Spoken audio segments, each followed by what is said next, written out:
سیدنا علی و سیدتنا فاطمہ و سیدتنا. بسم اللہ الرحمن الرحیم. السلام علیکم ناظرین. پروگرام صبح نور کے ساتھ آپ کا میزبان نذیر احمد غازی حاضر ہے. ناظرین کرام، حضرت ابو انیس محمد برکت علی صاحب رحمہ اللہ کی مشہور تالیف اسماء النبی الکریم صلی اللہ علیہ وآلہ وسلم سے ایک اسم مبارک پڑھنے کی سعادت حاصل کر رہا ہوں. سیدنا المتوکل صلی اللہ علیہ وآلہ وسلم، ہمارے سردار اللہ تعالیٰ کی ذات پر بھروسہ رکھنے والے، درود و سلام بھیجے اللہ آپ صلی اللہ علیہ وسلم، آپ کی آل پاک اور آپ کے صحابہ کرام پر. سیدنا عمر فاروق رضی اللہ تعالیٰ عنہ بیانتے ہیں کہ میں نے رسول اللہ صلی اللہ علیہ وآلہ وسلم سے سنا، آپ صلی اللہ علیہ وسلم نے فرمایا، اگر تم لوگ اللہ تعالیٰ پر اس طرح توکل کرو جیسا کہ اس کا حق ہے تو تمہیں اسی طرح رزق ملے جیسے ایک پرندے کو رزق ملتا ہے. صبح خالی پیٹ نکلتا ہے اور شام کو پیٹ بھر کر واپس آتا ہے. اسی طرح حضرت انس بن مالک رضی اللہ تعالیٰ عنہ فرماتے ہیں کہ ایک شخص نے رسول اللہ صلی اللہ علیہ وآلہ وسلم کی بارگاہ اقدس میں عرض کیا، کیا اونٹنی کو باندھ کر توکل کروں یا بغیر باندھے؟ آپ صلی اللہ علیہ وآلہ وسلم نے فرمایا، پہلے اسے باندھو پھر اللہ پر بھروسہ کرو. ناظرین کرام، امام احمد رضا رحمۃ اللہ علیہ نے بڑا خوبصورت ایک شعر نعت کا کہا تھا، یا رسول اللہ صلی اللہ علیہ وسلم تیری نسل پاک میں ہے بچہ بچہ نور کا، تو ہے عین نور تیرا سب گھرانہ نور کا. اور ایک وہ جو علامہ نے کہا تھا کہ ستیزہ کار رہا ہے ازل سے تا امروز، چراغ مصطفی سے شرار بولہبی. یہ حق و باطل کی کشمکش یہ تو ازل سے چل رہی ہے، لیکن ایک بات ہے کہ ہمیشہ حق ہی جیتا. باطل چند لمحوں کے لیے، چند ماہ کے لیے، چند سالوں کے لیے بظاہر نظر آتا ہے کہ باطل جو ہے وہ بہت طاقتور ہو گیا ہے، لیکن جال حق و زہق الباطل ان الباطل کان زہوقا. یہ جو باطل ہوتا ہے اس کو ہمیشہ جانا ہی ہوتا ہے، حق کو آنا ہی ہوتا ہے اور حق آ کر رہتا ہے. یہ ہمیں تاریخ سے پتہ چلتا ہے. رحمت کونین صلی اللہ علیہ وسلم کی آل پاک سے سیدنا امام حسن عسکری علیہ السلام، زہد، تقوی، عبادت، ریاضت، سخاوت، حسن، جمال، کمال، کیا کہتے چلے جائیں. ان کی اللہ تعالیٰ نے ان کو جو خصائل عطا فرمائے تھے، 7 بادشاہوں کا ظلم جبر ان کا دیکھا. ان کے ظلم اس حد تک بڑھے کہ انسان جب ان کو پڑھتا ہے تو کانپ جاتا ہے کہ یہ کیسے ہیومنلی پاسیبل ہے کہ اتنے ظلم کا مقابلہ کیا جائے. ناظرین کرام، متوکل کا ظلم دیکھا اور واسق سے شروع ہو جائیں، پھر اس کے بعد مستنصر باللہ آتا ہے، مستعین باللہ آتا ہے، معتز باللہ آتا ہے، مہدی آتا ہے. سب نے اپنے حربے آزما لیے. وہ جتنے بھی ستم ہو سکتے تھے، ستم کی قسمیں ہو سکتی تھی، وہ ساری آزمائیں، لیکن حق کی راہ میں ان کے پائے استقلال میں کوئی لغزش نہیں آئی. قید و بند کی مصیبتیں بھی انہوں نے برداشت کی. وقت کے حکمرانوں کے سامنے خاندان رسالت کا یہ گل رانا جو تھا یہ کھڑا رہا حق کے لیے. اور پھر ان کی شہادت کن حالات میں ہوئی. اور ان کے اہل بیت اطہار کے بارے میں ایک میں بات عرض کر دوں ناظرین کرام، اللہ تعالیٰ نے ان کو علم لدنی عطا کیا ہوتا ہے، چونکہ ان کے رگ و پے میں وہ نور رحمت کونین صلی اللہ علیہ وسلم دوڑ رہا ہوتا ہے. میں خون رسول نہیں اس کو کہتا، نور مصطفیٰ صلی اللہ علیہ وسلم کہتا ہوں. وہ ان کی رگوں میں ہوتا ہے تو علم لدنی ان کو حاصل ہوتا ہے. کرامات ان کے لیے کھیل ہوتی ہیں، کتنی کرامات ان کے سامنے، لیکن اللہ تعالیٰ کی خشیت الہی کا وہ جو منظر حضرت بہلول دانا رحمۃ اللہ علیہ بیان کیا کہ ایک بچہ ہے، سارے بچے کھیل رہے ہیں اور وہ اخروٹ اور باداموں سے کھیل رہے ہیں. تو یہ آگے ہوئے، ان کا بیٹے تم ایک طرف کھڑے ہو، تمہیں بادام اور اخروٹ چاہیے، تم بھی بچوں کے ساتھ کھیلو. کہا کہ نہیں، ہم کھیل کود کے لیے پیدا نہیں کیے، ہم کسی اور مقصد کے لیے پیدا کیے گئے. جب بہت طویل گفتگو ہوئی تو حضرت بہلول دانا رحمۃ اللہ نے کہا، بیٹا تم بڑے حکمت کی باتیں کرتے ہو، بڑی حکمت آموز باتیں کرتے ہو، لیکن تم تو ابھی بچے ہو، تم اتنا خوف کرتے ہو دوزخ سے. کہا میری والدہ محترمہ جب بڑی لکڑیوں کو جلانے لگتی ہیں تو ان کو جلانے کے لیے پہلے چھوٹی لکڑیوں کو جلاتی ہیں، ان کو آگ لگتی ہے تو پھر بڑی لکڑیوں کو. تو میں ڈرتا ہوں کہ چھوٹوں کو دوزخ کی آگ جب لگے تو کہیں میں چھوٹا ہوں، ہم سے بڑے جو ظالم اور جابر ہوں گے ان کو کل کو جلانے کے لیے ہمیں نہ استعمال کر لیا جائے. یہ خشیت الہی، یہ ان کو جو علوم عطا ہو جاتے ہیں، یہ اللہ تعالیٰ ان کے قلوب میں وہ معرفت کی جو کلزم ہے وہ رکھ دیتے ہیں۔ تو ناظرین کرام، آج سیدنا امام حسن عسکری علیہ السلام نے کن کن ادوار سے آپ گزرے، آپ کا زہد، تقویٰ، اور پھر علم حدیث، آپ کا علم تفسیر، اور بڑی بڑی شخصیات آپ کے سامنے زانو تلمذ آ کے طے کرتی تھی۔ آپ کی وہ جو حکمت والی باتیں ہیں، آپ کے ارشادات، اس پہ بھی ہم بات کریں گے۔ آج میرے ساتھ شریک گفتگو یوم شہادت کے حوالے سے جناب پیر قمر شکور احمد صاحب۔ آپ کا اہل بیت اطہار کی جو تاریخ ہے وہ خاص آپ کا شعبہ ہے، اسی لیے جب بھی اہل بیت اطہار پہ گفتگو کرنی ہوتی ہے ہماری بزم میں تو ہم پیر صاحب کو ضرور بلاتے ہیں۔ ان کے ساتھ جناب علامہ ذوالفقار مصطفیٰ ہاشمی، آپ جانتے ہیں میرے مہمان بنتے رہتے ہیں، نوجوان اسکالر پروفیسر بشارت صدیق ہزاروی، یہ بھی مہمان بنتے رہتے ہیں۔ آخر میں منقبت حافظ محمد سہیل سے نظر سے میں آپ کو سنواؤں گا۔ ابتدا کر رہا ہوں جناب پیر صاحب سے۔ جی پیر صاحب، سیدنا امام حسن عسکری علیہ السلام کا تعارف مختصر سا میں نے آپ کے لیے چھوڑا۔ جی، بسم اللہ الرحمن الرحیم۔ حضرت امام حسن عسکری علیہ السلام ائمہ اہل بیت اطہار میں سے 11ویں امام ہیں۔ آپ کے والد بزرگوار کا اسم مبارک حضرت امام علی نقی علیہ السلام ہے۔ آپ کو مدینہ منورہ سے حضرت امام علی نقی علیہ السلام کو خلفائے عباسیہ نے مدینہ منورہ سے بلا کر اپنے پاس سامرہ میں نظر بند کیا تو اس وقت حضرت امام حسن عسکری علیہ السلام کی عمر مبارک 4 سال تھی۔ آپ اپنے والد گرامی کے ساتھ یہاں تشریف لے آئے۔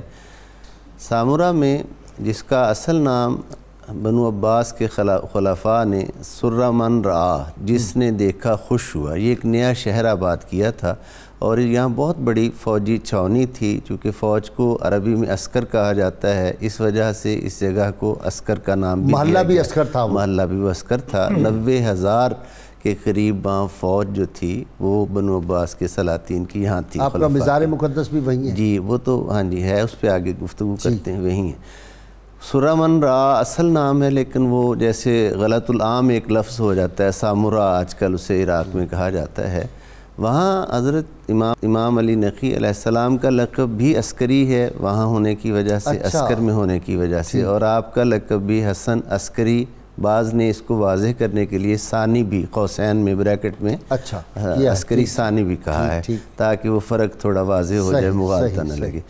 حضرت امام حسن عسکری، چونکہ آج ہمارے ذکر خیر کرنے کی ان کی سعادت ہم حاصل کر رہے ہیں، ممدوح ہیں آج ہمارے، تو حضرت امام حسن عسکری علیہ السلام نے اپنی ابتدائی ایام تو اپنی عظیم والد بزرگوار کی صحبت میں اور فیض صحبت ان سے پایا، ان کی صحبت میں گزارے۔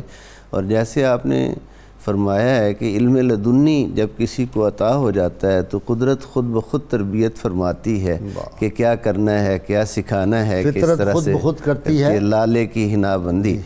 وہ حضرت ابراہیم خلیل الرحمن علیہ السلام کی تعمیر کعبہ کے وقت جو دعا ہے وارینا مناسکنا، اور ہمیں اپنی عبادت کے طریقے سکھا، تو وہ خود پھر طریقے جو ہیں قدرت اپنے منتخب ہستیوں کو سکھاتا ہے۔ حضرت امام حسن عسکری علیہ السلام کا بچپن کتنا اعلیٰ ہے، کتنا عظیم ہے، جس کی ایک جھلک حضرت بہلول دانا کے واقعہ سے ملتی ہے کہ بچپن میں ہی 55 کے علوم حاصل، 55 کے علوم ہیں، اور خشیت الہی جو قرآن کا ایک باقاعدہ مضمون ہے، خوف و خشیت الہی باقاعدہ مضمون ہے قرآن حکیم کا، متعدد آیات اس کی تائید میں آتی ہیں، اس کو واضح کرتی ہیں۔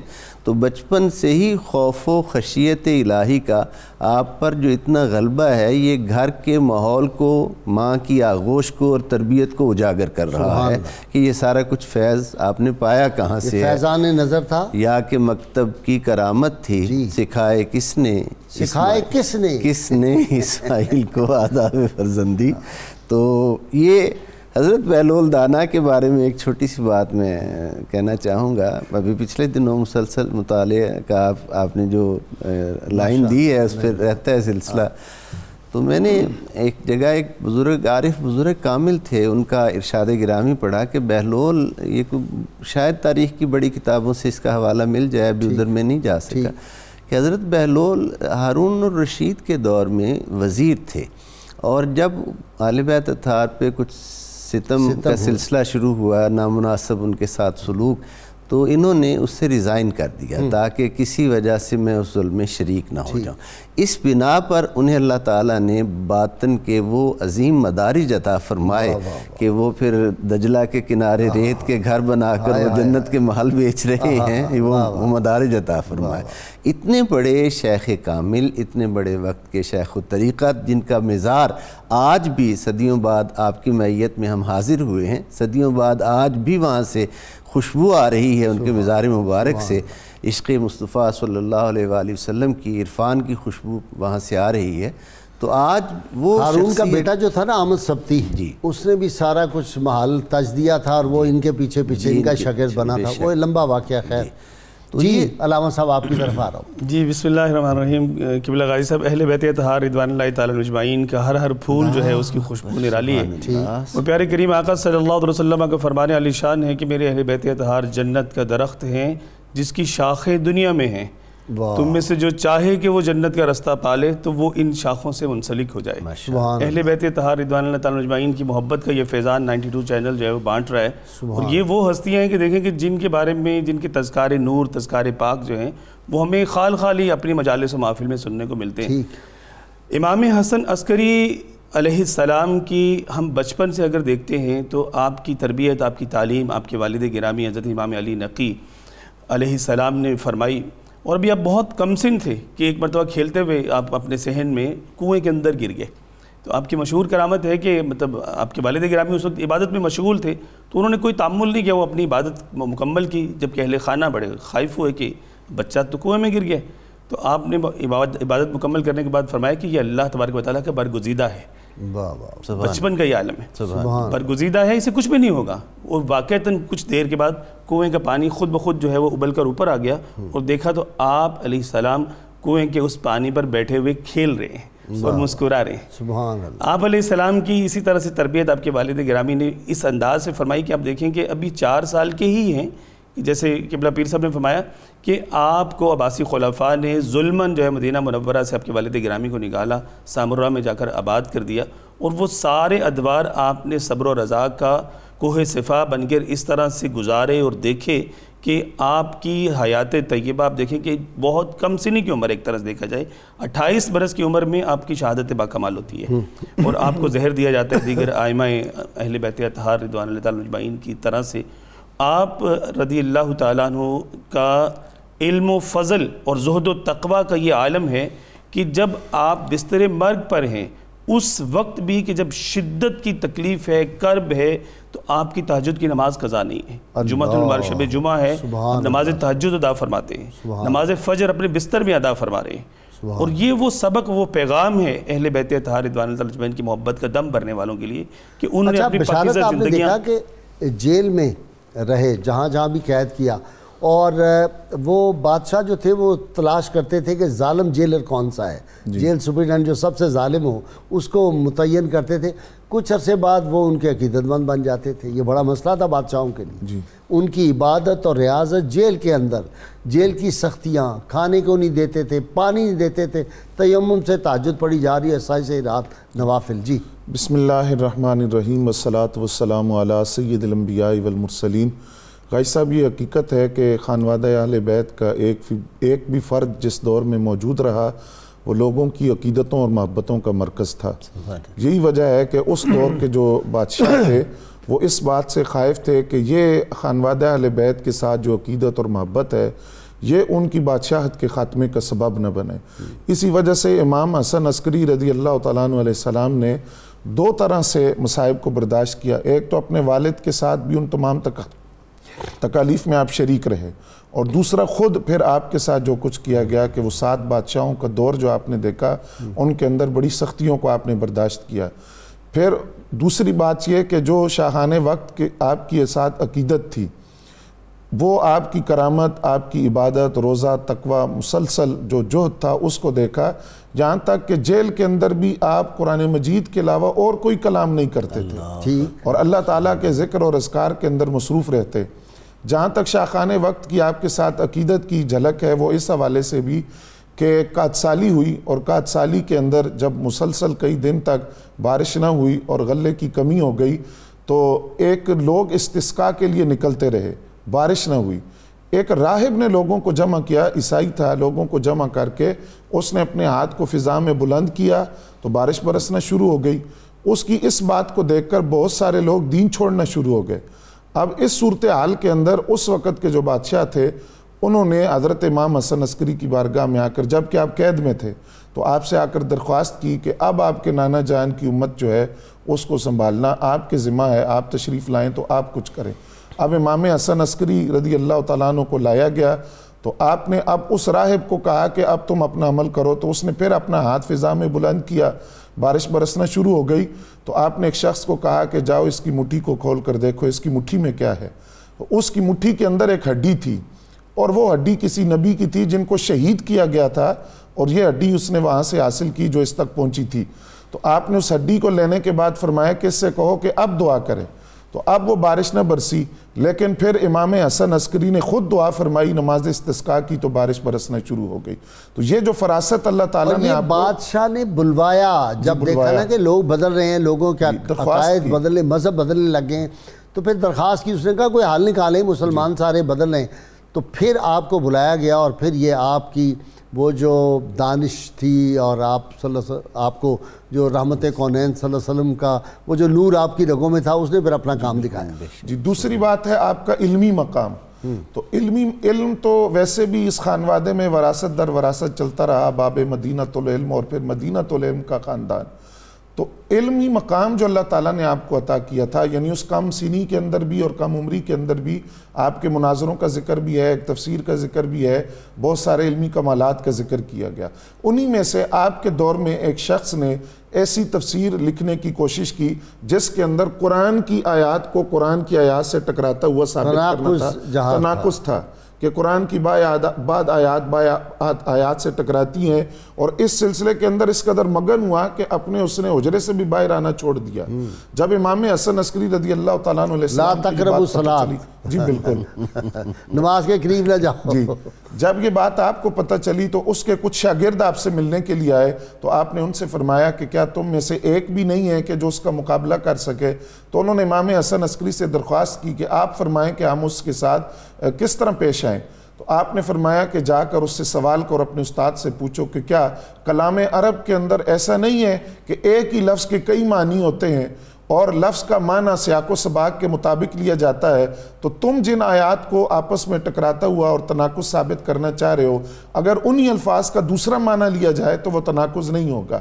اب جب ان علماء نے وہاں جا کر اس سے سوال کیا تو وہ لاجواب ہو گیا، لیکن اس نے ساتھ ہی یہ بات کہی کہ یہ بتاؤ یہ تمہیں بتایا کس نے؟ یہ تمہارا سوال نہیں ہو سکتا، یہ سوال تمہارا نہیں ہے، یہ کسی نے تمہیں بتایا ہے۔ تو انہوں نے کہا کہ یہ امام حسن عسکری علیہ السلام رضی اللہ تعالیٰ عنہ نے بتایا ہے۔ تو اس نے استاد نے کہا کہ ہاں خانوادہ رسول کا فرد یہ سوال کر سکتا ہے۔ اچھا پیر صاحب یہ دیکھیں نا کہ کس قدر یہ پرامن لوگ تھے اہل بیت اطہار۔ اچھا ایک کہتی ہیں کہ بادشاہوں کے دل میں یہ بھی تھا، وہ جو حدیث مبارکہ میں ذکر آیا نا امام مہدی علیہ السلام کا، وہ آئیں گے اور پوری دنیا پہ وہ چھا جائیں گے، یہ وہ، تو ان کو ہر لمحے خوف ہوتا تھا کہ امام مہدی آنے والے ہیں، امام مہدی آ جائیں گے، یہ سارا کچھ ہماری حکومتیں سمیٹ دیں گے، اس طرح کی بات تھی کوئی؟ جی آپ کی اولاد مبارک کے حوالہ سے یہ آپ کی کنیت ابو محمد ہے، اور آپ کی کو اللہ تعالیٰ نے ایک فرزند عطا فرمایا۔ ٹھیک، سامرہ میں مزارات جہاں ہیں نا جی، وہیں یہ دونوں امام حضرت امام علی نقی اور حضرت امام حسن عسکری کے مزارات ہیں۔ ان کے قدمین کی طرف ہی دو مزارات عفت مآب خواتین کے بھی ہیں۔ صحیح ہے، ایک حضرت بی بی حکیمہ خاتون جو حضرت امام محمد تقی علیہ السلام کی جہاں اندر نہیں جا سکتے، پردے پڑے ہوئے، جی جی، اور دوسری حضرت بی بی نرجس خاتون جو حضرت امام حسن عسکری علیہ السلام کا حرم ہے، زوجہ محترمہ ہیں، ان کا بھی مزار آپ کے قدموں کی طرف ہے۔ ان سے روایت ہے کہ ایک صاحبزادے جناب محمد جو ہیں وہ پیدا ہوئے تھے۔ اس کے بارے میں اب اہل سنت اور اہل تشیع کے دو اقوال ہیں، دونوں کی آراء ہیں۔ اہل تشیع یہ کہتے ہیں کہ یہ محمد اب وہی ہیں جو امام مہدی علیہ السلام ہیں، اور وہ بامر الہی غائب ہو گئے ہیں اور قرب قیامت میں ظہور پذیر ہوں گے۔ وہیں آپ کے مزار مبارک میں سامرہ میں ہی ایک طرف تھوڑا سا گھوم کے ادھر جائیں تو وہاں وہ مقام غیبت کا باقاعدہ وہاں کتبہ لگا ہوا ہے کہ یہ ایک غار تھا، یہاں سے حضرت امام مہدی غائب ہوئے۔ اہل سنت کا اس بارے میں عقیدہ یہ ہے کہ حضرت امام مہدی علیہ السلام جو ہیں یہ قرب قیامت میں ان کی ولادت بسعادت ہوگی اور آپ اس وقت اپنا ظہور فرمائیں گے۔ یعنی یہ دو ہمارے نقطہ نظر ہیں۔ اب وہ یہ بالکل آپ نے بہت خوب اہم بات کی طرف اشارہ کیا کہ وہ چونکہ حضرت امام مہدی علیہ السلام کے بارے میں اتنی احادیث ہیں کہ ظلم سے جو دنیا بھر جائے گی وہ اس کو صاف کریں گے، مٹا دیں گے۔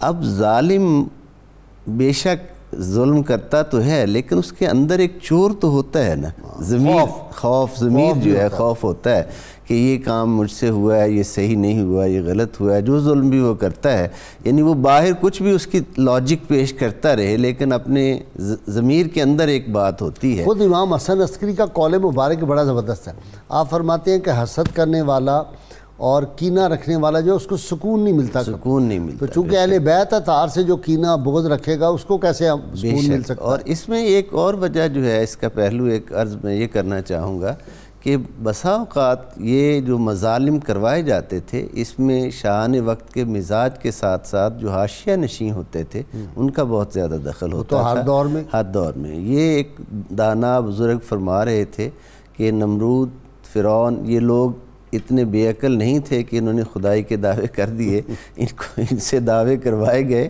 اور حامان کا تو باقاعدہ قرآن حکیم میں ذکر ہے کہ ایک وقت آیا کہ فرعون جو ہے وہ حضرت موسیٰ علیہ السلام پر ایمان لانے کے لیے تیار تھا، تو حامان نے کہا اب تو نمبر 1 ہے، پھر تو نمبر آپ کو پتہ ہے جھوٹے مدعیان نبوت میں سے برے صغیر میں ایک جو تھا اس نے اپنی کتاب میں لکھا کہ میں کہاں دعویٰ کرتا تھا یہ فلانا جو میرا ساتھی تھا اس نے مجھے مروا دیا، بالکل باقاعدہ نام منشن کیا۔ اکبر کا بھی یہی معاملہ تھا، اکبر اعظم جو تھا وہ اپنا بادشاہی تو کرنا چاہتا تھا لیکن ہماریوں نے کہا نہیں سر آپ دین اکبری جو اس کی اصطلاح جس کے خلاف حضرت مجدد الثانی علیہ رحمت کا جہاد ہے۔ السلام علیکم۔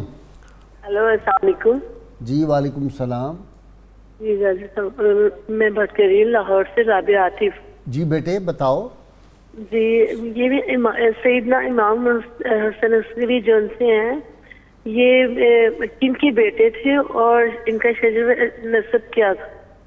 ٹھیک ہے بیٹے، ویسے پیر صاحب نے بتایا تھا ابھی لیکن دوبارہ بتا دیتے۔ جی نیکسٹ جی جناب۔ السلام علیکم ورحمۃ اللہ وبرکاتہ۔ جی نوری صاحب۔ محمد محفوظ الحق نوری دیپال پور سے عرض کر رہا ہوں۔ جی محب اللہ نوری، سعد نوری، سارے چھائے ہوئے نوری۔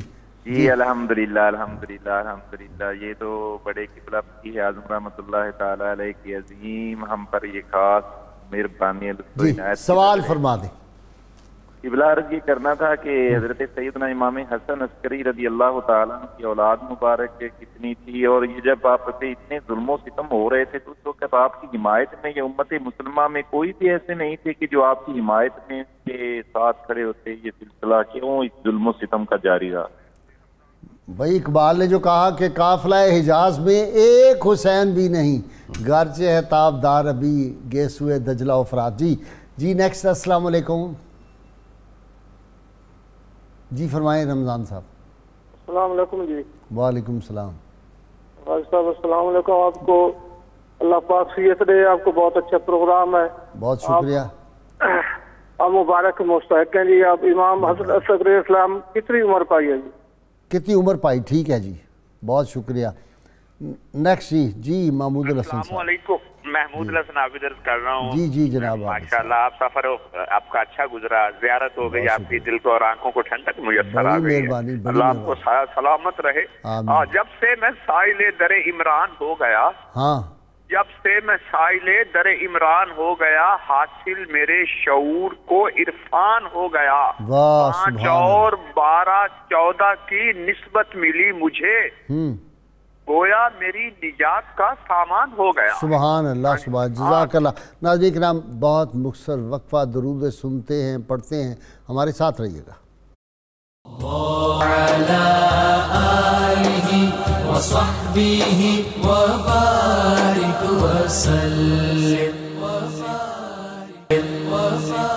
وعلى آله وصحبه وبارك وسلم۔ ویلکم بیک ناظرین کرام، کسی نے کہا تھا کہ منزل حق و صداقت میں جو کام آتے ہیں ایسے لوگوں کے ہی تاریخ میں نام آتے ہیں۔ پیر صاحب سوال پوچھا تھا انہوں نے کہ آپ کے والد گرامی کا اسم مبارک۔ جی، آپ کے والد گرامی کا اسم مبارک حضرت امام علی نقی علیہ السلام ہے۔ اچھا جی، انہوں نے پوچھا جی اولاد پاکہ؟ جی، وہ تو ایک صاحبزادے جناب محمد جن کا نام مبارک ہے۔ عمر مبارک آپ کی؟ عمر مبارک 28 سال۔ جی، ایک سوال انہوں نے بڑا پوچھا تھا اور مشکل سوال پیر صاحب کی طرف آ گیا۔ فرمائیں۔ انہوں نے کہا جی یہ بتائیں کہ اتنے اس وقت مسلمان تھے اور صحیح العقیدہ لوگ لاکھوں کی تعداد میں تھے اور اکیلے اماموں پہ ظلم ہوتا رہا، اور یہ کیوں خاموش؟ اصل میں ایسے کہ اگر کبھی بھی حق کی آواز اٹھتی بھی ہے تو اقتدار جو ہوتا ہے نا جی، اس کا سامنا تو کبھی بھی نہیں کیا جا سکتا۔ جو جبر کا گراؤنڈ ریالٹی جو ہے، ویسے تو وہ جو حق ہے وہ قائم رہتا ہی ہے، لیکن مظالم جو ہیں وہ اپنا ایک مطلب وقتی طور پہ وہ غلبہ ڈالتے ہیں۔ دوسری بات یہ ہے کہ جو عقیدت مند اور اخلاص والے لوگ ہوتے ہیں ان کو پہلے توڑا جاتا ہے، ان کو پہلے قابو کیا جاتا ہے، اسیر زندہ کر دیا جاتا ہے۔ ایک اور بھی بات پیر صاحب ذرا ادھر بھی غور فرمائیں کہ کوئی امام صاحب نے کہا امام حسن عسکری نے نکلو میری حمایت میں، یہ بہت بڑی بات، انہوں نے کہا بھی نہیں، جی بے شک کہہ دیتے تو نکلتے لوگ۔ یہ بہت بڑی بات ہے کہ وہ خود ایسا للکارتے نہیں ہیں بادشاہوں کو یا اس طرح، لیکن یہ سوچنے والی بات بہرحال ضرور ہے کہ جب جیسے ابھی پروفیسر بشارت نے بات کی ہے کہ وہ استسقاء سارے پڑھتے رہے، بات نہیں بنی، تو پھر آنا پڑتا ہے ان کی بارگاہ میں، تو کم از کم اس بات کا ادب رکھنا چاہیے کہ جو ہماری مشکل وقت میں پوری امت کے نجات دہندہ، بادشاہ کے نہیں، پوری امت کے، اور یہ دین کو بچانے والے۔ جی، اور یہاں ایک جملہ اور میں عرض کرنا چاہوں گا کہ بغداد جو ہے صاحب علماء اور فضلاء سے بھرا ہوا کیپٹل ہے اس وقت مملکت اسلامیہ کا، اور جہاں قدردان لوگ ہوں، قدر شناس لوگ ہوں، وظائف دینے والے لوگ ہوں، وہاں اہل علم اہل فن جو ہیں ان کی کثرت ہوتی ہے۔ ایسا نہیں تھا کہ کوئی دور کریا تھا یا کوئی جہاں لوگ کم تھے، سب لوگوں کے باوجود وہ کام جب نہیں ہو سکا تب آپ سے عرض کیا گیا کہ آپ تشریف لائیں، اور یہ جانتے ہوئے بھی کہ جس جو رسائی ان کی ہے جو دسترس علم کے اعتبار سے، روحانیت کے اعتبار سے۔ علامہ صاحب آپ کی طرف آ رہا ہوں۔ جی ہاں، علم و فضل کی بات ہو رہی ہے، زہد و تقوی کی بات ہو رہی ہے، آپ کا تصرف، آپ کے اختیارات اور آپ کی کرامات، آپ مجمع ہیں ان سب چیزوں کا۔ آپ علیہ السلام کے حوالے سے ملتا ہے کہ ایک باپ اور بیٹا سائل بن کے آپ کی خدمت میں حاضر ہوتے ہیں، تو راستے میں باپ بھی سوچتا آ رہا ہے کہ سوالی بن کے جا رہا ہوں تو 500 دینار تو مل ہی جائیں گے، بیٹا، اور اس میں سے 200 کا خرچ لوں گا، کپڑے لوں گا، کچھ اپنے مطلب خرچ کے لیے رکھ لوں گا۔ بیٹا بھی ایسا ہی کچھ سوچتا ہے کہ 300 دینار مل جائیں گے۔ جب پہنچتے ہیں تو آپ کا تصرف روحانی، مطلب جو آپ کو اللہ تعالیٰ نے بصیرت اور بصارت عطا فرمائی تھی، تو آپ سے ملاقات کرتے ہیں، وہ کہتے ہیں بھائی آتے کیوں نہیں ہو؟ جی بس آئے جی، حاضر ہوئے، سلام کیا، جانے لگتے ہیں۔ غلام کے ذریعے سے آپ ان کو، باپ کو 500 دینار، بیٹے کو 300 دینار بھیجتے ہیں، ساتھ تصریح بھی فرماتے ہیں کہ اتنے کے کپڑے بنانا، اتنا کا خرچ لینا، اور بیٹے کو یہ کہا جاتا ہے کہ تم نے جو سوچا ہے کہ 100 دینار جو ہے اس کا مطلب سامان خرد و نوش لوں گا، 100 دینار کے کپڑے اور 100 دینار کا خچر خرید کے جانب کوہستان چلا جاؤں گا، تو آپ منع فرماتے ہیں کہ اس طرف سفر نہیں کرنا۔ غلام کے ذریعے سے کسی دوسری جانب کا اشارہ کر دیتے ہیں اور وہ وہاں جانے سے رک جاتا ہے، دوسری جانب جاتا ہے، اللہ تعالیٰ اس کو کامرانی اور کامیابی عطا فرماتا ہے۔ اتقوا من فراست المومن، وہ ینظر بنور اللہ، انہ ینظر بنور اللہ، بالکل ایسا ہی۔ اور پھر آپ دیکھیں کہ تصرف جو اللہ تعالیٰ نے آپ کو، جیسے بات ہو رہی ہے کہ یہ نہیں ہے، مطلب آپ چونکہ صبر و رضا کے پیکر ہوتے ہیں، ورنہ مطلب تصرف فرمانا چاہیں تو کچھ سے کچھ کر سکتے ہیں۔ ایک سائل حاضر ہوتا ہے، آپ اس وقت مطلب بے سر و سامانی کے عالم میں کھڑے ہیں، تو آپ اپنا تازیانہ ہاتھ میں جو پکڑا وہ اسے زمین پر مارتے ہیں، تو زمین میں سے جو ہے وہ زمین سونا اگل دیتی ہے، اور آپ اس سائل کو اٹھا کے وہ سونا دے دیتے کہ جاؤ اپنی حاجت پوری کر لو۔ اسی طرح مطلب آپ علیہ السلام کی زندگی کو جب ہم دیکھتے ہیں تو آپ کی اس قسم کی دیگر کرامات میں جو مشہور کرامات ہے، ایک شخص نے آپ کو ایک عریضہ بھیجا، اس میں کچھ مسائل لکھ بھیجے کہ حضرت اس کا کچھ جواب دے دیجیے، اور بعد میں جب عریضہ چلا گیا تو سوچنے لگا کہ مجھے تو چوتھے روز جو بخار ہوتا ہے، چوتھی یا بخار جو ہوتا ہے، اس کے بارے میں بھی عرض کرنا تھا کہ اس کا کوئی علاج بھی تجویز فرما دیں یا دم فرما دیں۔ عریضہ پہنچتا ہے، آپ اس کے سوالوں کو جواب لکھتے ہیں اور ساتھ نیچے معان لکھ دیتے ہیں کہ آپ جو سوال پوچھنا بھول گئے چوتھے کے بخار کے حوالے سے، تو اس کا جواب بھی عرض کے دیتا ہوں کہ قُلْنَا يَا نَارُ كُونِي بَرْدًا وَسَلَامًا عَلَىٰ ابراہیم، یہ آیت اگر کاغذ پہ لکھ کے بخار زدہ کو پلائی جائے تو اللہ تعالیٰ اس کے بخار میں اس کو شفا اچھا دیکھیں بشارت ہے، یہ دو بزرگوں کے قول میرے سامنے، ایک حضرت ابو انیس محمد برکت علی صاحب رحمہ اللہ، ان کو بھی ایک حکمران نے جا کے کہا کہ حضرت کچھ خدمت بتائے میں کروں آپ کی خانقاہ کی فلاں، انہوں نے کہا یار ہمیں ضرورت نہیں، اللہ کی جیب میں ہمارا ہاتھ ہوتا ہے۔ یہی بات خواجہ صادق صاحب وہ جو آزاد کشمیر والے مساجد بنانے والے، مساجد بنانے والے، مساجد جنہوں نے بہت بنائی ہیں، وہ جگہ کا نام گلہار شریف، کوٹلی گلہار شریف، ان کو بھی ایک دفعہ ایک حکمران نے بندے بھیجے تو انہوں نے کہا جناب ہم آپ کی مدد کرتے ہیں فلاں کرتے ہیں، کہتے ہیں انہوں نے مسلح اٹھایا نا تو نیچے دیکھا لال و جواہر جو تھے ان کا ایک دریا بہہ رہا تھا، انہوں نے کہا یار ہمارا ہاتھ اللہ کی جیب میں ہوتا ہے، ہمیں کوئی کسی سے ضرورت نہیں۔ وہ کیا ہے تخت سکندری پر وہ تھوکتے نہیں ہیں، بستر لگا ہوا ہے جن کا تیری گلی، یہ تو وہ ہستیاں عام اولیاء کرام کی بات، اور وہ جن کی رگوں میں وہ نور مصطفیٰ صلی اللہ علیہ وسلم ہو اور اللہ الموتی وان القاسم کے الفاظ آتے ہیں حدیث میں، تو وہ تو جو قاسم نعمت ہے، قاسم نعمت کے آگے ہاتھ ان کے ہاتھ میں ہوتے ہیں۔ بالکل جی غازی صاحب ایسا ہی ہے، یہ اس خاندان کے فرد ہیں کہ جن کی سخاوت اور جن کا کرم اور لجپالی جو ہے وہ وراثت در وراثت اور سینہ در سینہ چلتی رہی، اور یہی وجہ ہے سید کی ایک نشانی یہ بھی ہوتی ہے سچے سید کی، جی بالکل، کہ وہ سخی ہوتا ہے اور احسان مند ہوتا ہے، دو باتیں۔ دوسری بات غازی صاحب، وہ کالر نے بات کی کہ اس وقت لوگ موجود تھے لیکن لوگوں نے بدلہ نہیں لیا، اس کی بنیادی وجہ یہ ہے کہ یہ بھی نشانی ہے خانوادہ رسول کی کہ وہ کبھی اپنی ذات کے لیے انتقام نہیں لیتے۔ جیسا کہ حضرت داتا صاحب نے امام حسن مجتبی علیہ السلام کا واقعہ لکھا ہے کہ ایک شخص نے آپ کو گالی دی تھی تو آپ نے اس کو جواب نہیں دیا، وہ بات بڑھتی بڑھتی کہاں سے کہاں تک پہنچ گئی، آپ خاموشی سے سنتے رہے۔ اس کے بعد جو جملہ آپ نے اس کو کہا تھا، آپ نے فرمایا تیرا پیٹ خالی ہے، تو بھوکا ہے اور پیاسا ہے، اس وجہ سے تو گالیاں دے رہا ہے۔ گالی جو دیتا ہے وہ اصل میں بھوکا ہوتا ہے۔ آپ نے چاندی کا پیالہ اس کو لا کر دیا اور معذرت کی ساتھ کہ میرے پاس اس وقت یہی ہے، اس کے علاوہ اور کچھ ہوتا تو وہ میں بھی تمہیں وہ بھی دے دیتا۔ تو اب اس نے جب وہ چاندی کا پیالہ مل گیا تو اب گالیاں دینا روک کر فوراً اس نے کہا کہ میں گواہی دیتا ہوں آپ اللہ کے رسول کے بیٹے ہیں۔ اب یہاں مجھے یہ بات سمجھ آتی ہے کہ وہ لوگ جنہوں نے ان سے عداوت کی، جنہوں نے گالیاں دی، وہ بھی ان کے کرم سے محروم نہیں رہے۔ جب وہ ان کے کرم سے محروم نہیں رہے تو وہ لوگ جو ان سے محبت کرتے ہیں ان پر کرم کا عالم کیا ہوگا، ان کے ساتھ ان کی سخاوت کا عالم کیا ہوگا۔ امام یوسف نبہانی نے پہلے ایک شکوہ کیا ہے، وہ شکوہ یہ ہے کہ وہ کہتے ہیں کہ مصنفین نے حضرت امام حسن عسکری کا تذکرہ بہت تھوڑا کیا ہے، دوسرا ان کی بہت ساری کرامات کو چھوڑ گئے ہیں۔ اب وہ لکھتے ہیں کہ ان کی ایک کرامت کو تو میں نے خود دیکھا کہ جب میں ان کے مزار اقدس پر گیا، ان کی قبر پر حاضر ہوا تو مجھے وہ روحانی کیفیت نصیب ہوئی جو اس سے پہلے ایک مرتبہ مجھے نصیب ہوئی تھی۔ اچھا جی پیر صاحب، یہ آپ کی طرف دو وجہ ہیں۔ ایک وجہ جو پیچھے آج سے کچھ صدیاں پہلے یا کچھ عرصہ پہلے ہے، اس کی ایک وجہ تو یہ ہے کہ ذرائع وہ حاصل نہیں تھے، جو کام کم ہوا۔ دوسرا یہ کہ بالکل میں 100% آپ کی بات سے بھی اور علامہ یوسف نبہانی علیہ رحمت کی بات سے بھی 100% اتفاق کرتا ہوں کہ ہم درود میں تو اللہم صلی علی محمد وعلی آل محمد پڑھتے ہیں، لیکن ہم نے آل محمد صلی اللہ علیہ وآلہ وسلم کو اس طرح پہچانا نہیں ہے جس طرح پہچاننے کا حق ہے۔ اچھا جی، دوسرا پیر صاحب، جانور بھی ان کو پہچانتے ہیں، پرندے بھی پہچانتے ہیں، شجر و حسن بھی پہچانتے ہیں۔ آپ کا کشف کیا غضب کا کشف ہے جی، میں اسی پہ آ رہا تھا کہ مستعین باللہ یہ بھی انہی کا کرم ہے جی، بے شک۔ یہ جو ہم ان سے عقیدت رکھتے ہیں، ان سے ہماری غلامی کی نسبت ہے، اس کی وجہ سے اللہ تعالیٰ خود بخود وہ چیزیں آشکار کرتے چلے جاتے ہیں۔ مستعین نے ایک گھوڑا خریدا، مشہور ہے، تذکرہ ہم کر چکے ہیں پچھلے پروگراموں میں، لیکن میں تازہ کرنا چاہ رہا ہوں۔ گھوڑا خریدا، وہ سرکش تھا گھوڑا، اس پہ کوئی بھی سواری جو ہے نہیں کر سکتا تھا۔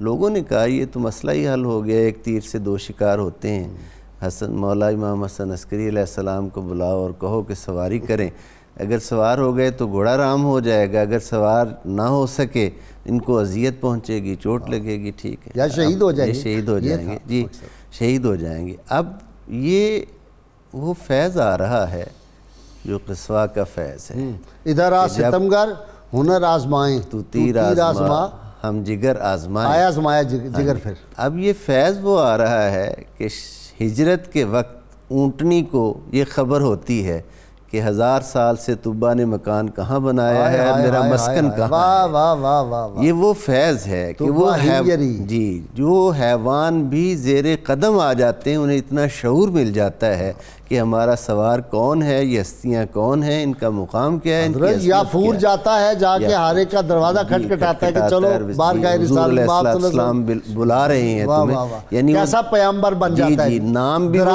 دراز گوش پیامبر بن جاتا ہے, نام بھی پہچانتا ہے اور جا کر گھر بھی پہچانتا ہے اور جا کر وہ مطلب بلانا بھی جانتا ہے کیسے بلانا ہے. جی کیسے بلانا ہے پیغام دیتا ہے. قربان جائیں. تو یہ کتنی بڑی بات ہے کہ مستعین کا وہ جو گھوڑا تھا جب آپ اس کے پاس تشریف لائے تو وہ دربار والے تو آپ کو نہ پہچان سکے, اسی لیے اس طرح کی باتیں کرتے تھے. گھوڑے نے فوراً اپنی گردن جھکا دی, لگام ڈالی, کاٹھی ڈالی, اس پہ سواری کی اور اس کو دوڑایا اور دوڑا کر واپس لا کر کھڑا کیا اور مستعین سے کہا کوئی اور کام تو نہیں.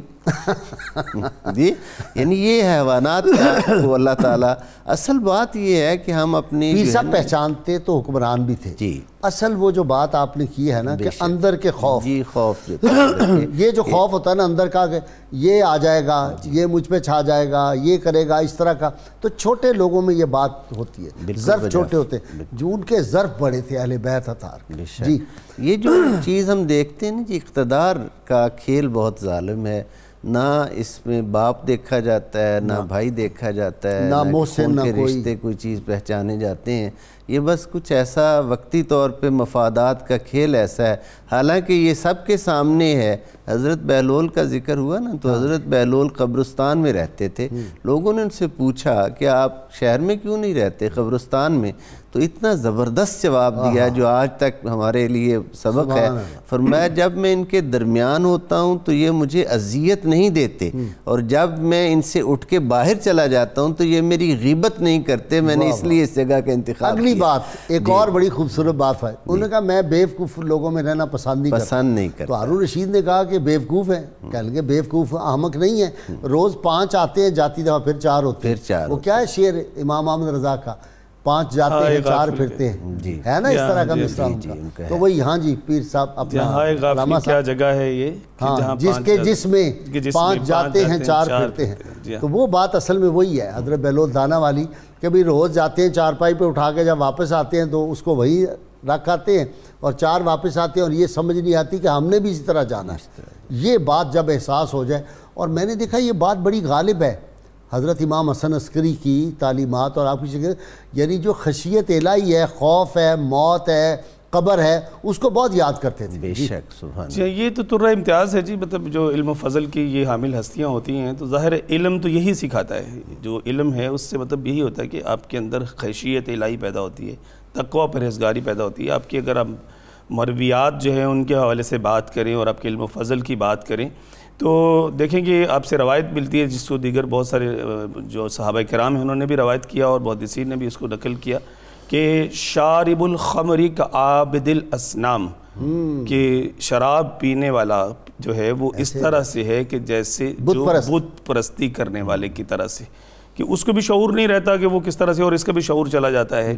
اور آپ سے ایک تفسیر بھی, جو شراب پی لیتا ہے اس کو پتہ نہیں چلتا کہ یہ پتھر ہے, یہ بت ہے, یہ ماں ہے, یہ بہن ہے, وہ پہچان ختم ہو جاتی ہے. جو بت کے سامنے ہے اس کو پتہ ہی نہیں کہ کرامت کا تاج مجھے اللہ نے پہنا دیا, اور اس کے باوجود انسانیت کی سب سے بڑی تذلیل یہ ہے وہ اللہ کے علاوہ کسی کے سامنے سجدہ نہیں, سب سے بڑی تذلیل یہ ہے.